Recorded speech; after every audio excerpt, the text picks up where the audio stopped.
అందరికీ నమస్కారం welcome to Anu's kitchen. ఈ రోజు ధనియాల కారపొడి తయారు చేసే విధానం షేర్ చేస్తున్నాను। ఇడ్లీ దోశ ఉప్మా రైస్ లో కూడా చాలా టేస్ట్ గా ఉంటుంది। వేడి వేడి రైస్ లోకి ఈ విధంగా కారపొడి వేసేసుకొని దీని మీద ఆయిల్ కానీ నెయ్యి కానీ ఈ రెండిట్లో ఏదైనా వేసుకోవచ్చండి। వేసుకొని తీసుకుంటే చాలా టేస్ట్ గా ఉంటుంది। తప్పకుండా ఇదే విధంగా ఒకసారి ట్రై చేసి మీకు ఎలా ఉందనేది కామెంట్స్ లో తెలియజేయండి। సబ్స్క్రైబ్ చేయడం మర్చిపోవద్దు, అలాగే లైక్ చేస్తూ ఉండండి వీడియోని। రండి ఇది ఎలా తయారు చేయాలో చూసేద్దాం। ధనియాల కారపొడి తయారు చేసుకోవడానికి ఇక్కడ నేను ప్యాన్ లో 2 టేబుల్ స్పూన్ ఆయిల్ యాడ్ చేస్తున్నాను। ఆయిల్ బాగా కాగిన వెంటనే ఒక 15 ఎండుమిర్చి యాడ్ చేస్తున్నానండి। కారం మీరు ఎంత తీసుకుంటారో దాన్ని బట్టి కూడా యాడ్ చేసుకోవచ్చు। ఇవన్నీ కూడా మీడియం ఫ్లేమ్ లో ఫ్రై చేసుకోవాలి। ఈ విధంగా వేగిన వెంటనే కూడా ఎండుమిర్చి ఒక బౌల్ లో వేసేస్తున్నాను। ఇవి చల్లారిన తర్వాత మిక్సీ జార్ లో వేసుకొని ముందుగా ఇవి మెత్తగా చేసుకోవాలి। సేమ్ ప్యాన్ లోని ఇక్కడ ఆయిల్ ఉందండి। ఈ ఆయిల్ లోనే నేను ఇక్కడ 1 కప్పు ధనియాలు యాడ్ చేస్తున్నాను। 1 కప్పు ధనియాలకి ఒక 2 టేబుల్ స్పూన్ జీరా యాడ్ చేస్తున్నాను। ఇక్కడ మీడియం ఫ్లేమ్ లో పెట్టుకొని ధనియాలు మంచి స్మెల్ వచ్చే వరకు కూడా వేయించుకోవాలి।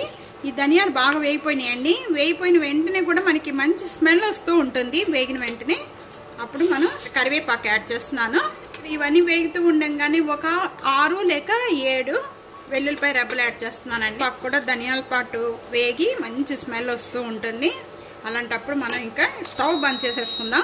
చల్లారే లోపల వేసుకున్న ఎండుమిర్చి ముందు మిక్సీ జార్లో వేసుకొని మెత్తగా చేసుకోవాలండి। చేసుకున్న ఎండుమిర్చిలో మొత్తం కూడా ఇక్కడ చింతపండులో విత్తనాలు కానీ ఏమీ లేకుండా టేస్ట్కి సరిపడా సాల్ట్ యాడ్ చేస్తున్నానండి। 1 table spoon half table spoon LG ఇంగువ యాడ్ చేస్తున్నాను। ఈ విధంగా యాడ్ చేసిన వెంటనే మళ్ళీ ఒకసారి తిప్పుకుందాము।